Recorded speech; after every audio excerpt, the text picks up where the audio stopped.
My first glimpse at the characteristics of a hospital birth happened during my last doctor's appointment before going into labor. I remember my doctor telling me that she was scheduling an induction for me about a week after my due date, just in case I didn't go into labor naturally before then. And I remember feeling that it wasn't enough time to go into labor naturally, but I didn't know what to say, and so I just let her schedule things for me. I was only 21 at the time. I just didn't know how to assert any sort of authority over my own body. Fortunately, I went into labor within a week after that and just a few days after my due date, so I didn't have to worry about being induced, but I continued to have those issues with having control over my own body throughout my entire birth process at the hospital.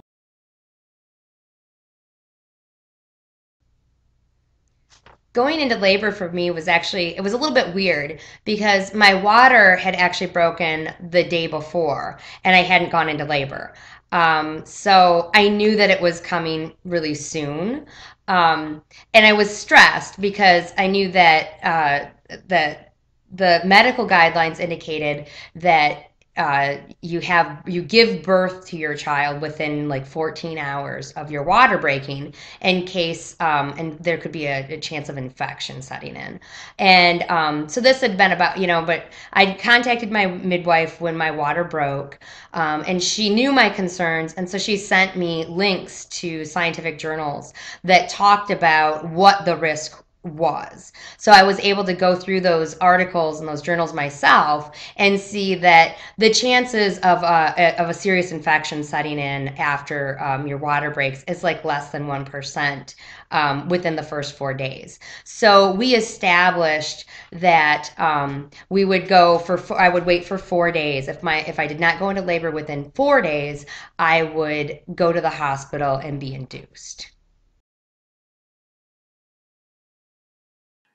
When my contractions were finally getting stronger and closer together, I remember calling the on-call doctor and asking what I was supposed to do next because I hadn't asked any questions in my last few doctor's appointments, so I wasn't sure what I was supposed to do or when I was supposed to go into the hospital.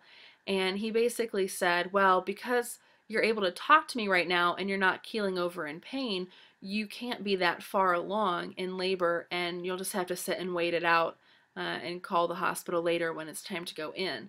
And then, of course, just a couple hours later, I was in the hospital in a lot of pain, and I remember just being really upset over his dismissive attitude over the whole process for me. And then at the hospital, before I could even get into a room, I had to go into like a larger waiting room full of beds where a doctor checked to see how dilated I was and monitored my contractions to officially decide that yes, I was in labor and they could admit me and get a room prepared for me.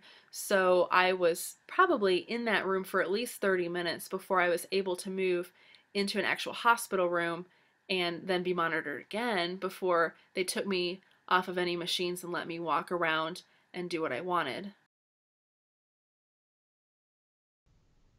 So when I did have my first contraction, it was incredibly intense. It was extremely painful. I couldn't talk, I couldn't walk.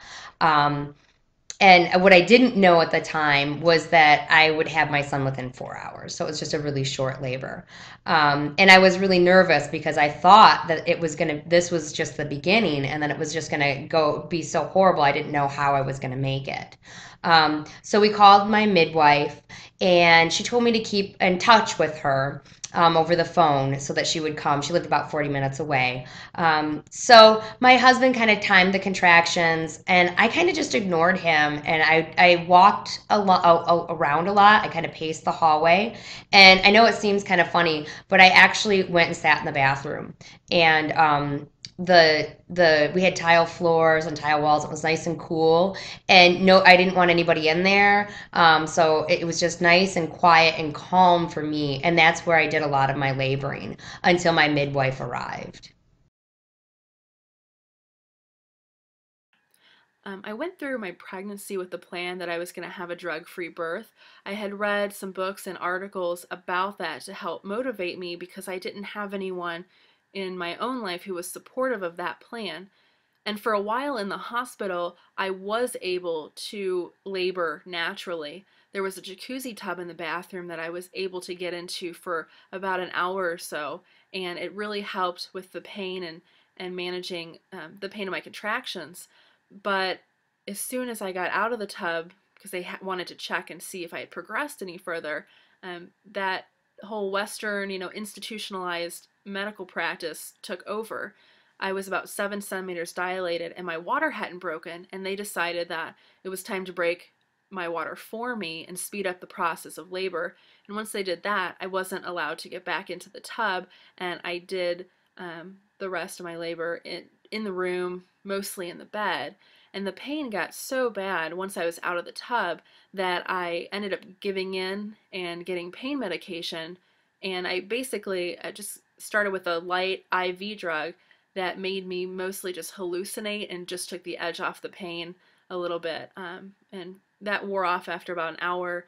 And I was fortunate enough to have a nurse who told me that I was doing really well, didn't need any more pain meds. And so I was able to go through the last few hours of labor without any medication. So while I was laboring in the bathroom by myself, my husband was getting the birth tub together, and I don't remember any of that. I just mostly wanted to be left alone and just kind of be nice and quiet and calm by myself. So he had gotten the birth tub together, and my midwife arrived. She quickly checked me to see how dilated I was because they were just amazed at how quickly it was progressing, and she saw the baby's head crowning. And so I hurried into the birth tub, and as soon as I got into the birth tub, the pain became so much more manageable. It was still painful, but it was just something that I could deal with at that point. And I think I labored for about 40 minutes, actually in the pushing phase and stuff in the tub before my son was born. Even though I was able to end labor without any drugs, I was still part of the hospital system of doing things. So when it came time to push, the nurses told me that my doctor was busy down the hall delivering twins, so I had to hold my pushes in until she got there to help me deliver my baby. And I remember at the time that I knew I could have said, no, I'm going to do what I want and push anyway, but again, I didn't know how to assert that kind of authority once I was in the hospital, and so I just listened to them. And, just trying to work against my own body was probably one of the most painful experiences in the entire process of labor and childbirth. So as soon as my son was born, what I remember is just the intense feeling of relief. Any pain that I'd been in was just totally gone. The My midwife, she took my son and immediately put him up on my chest. And we kind of covered him up with a towel, but we were skin to skin, and just kind of laid there. He cried for a little bit, not very long, maybe 5 or 10 seconds, and his color came all nice. And they checked him with the Doppler, but they did all of that while he was on my chest. And we waited about 15 or 20 minutes until the umbilical cord quit pulsing, and then I think my husband cut the cord. And at that point, after about 15 or 20 minutes, they took my son from me and did the Apgar tests and stuff. And while they were doing that, the assistant took me into the bathroom and helped me take a shower and clean up. About 10 or 15 minutes or so. And then I went back out into the living room and sat on the couch while they were finishing up with the tests and stuff. After my daughter was born, they put her up on my belly for about a minute or two while they cut the cord, and then they took her off of me and took her over to a table to clean her up. And it probably took at least 10 minutes before I was actually able to hold her in my arms for the first time, um, which was actually a little bit tough for me because my mom was one of the first people who actually got to hold her, and I wasn't. And, I had some help in the hospital. The nurses helped me around for the first few hours after I gave birth, and they were there to help me when I called on them for help. But I was basically alone in dealing with this newborn. And the feeling of being very alone was really part of the whole process of my hospital experience and what I remember from from the entire thing?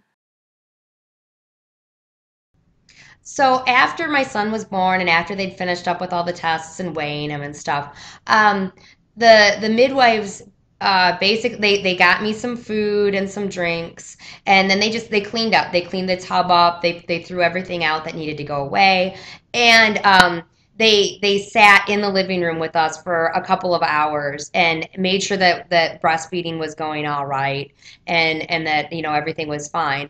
And then at the point that we kind of started seeming tired and ready for them to go, they left. And they came back the next day just to check in on us again. And they came, I think it was 3 days after he was born. The one midwife came, and she spent about 3 hours with us that afternoon, just holding the baby and talking with us and stuff, and seeing how things were going.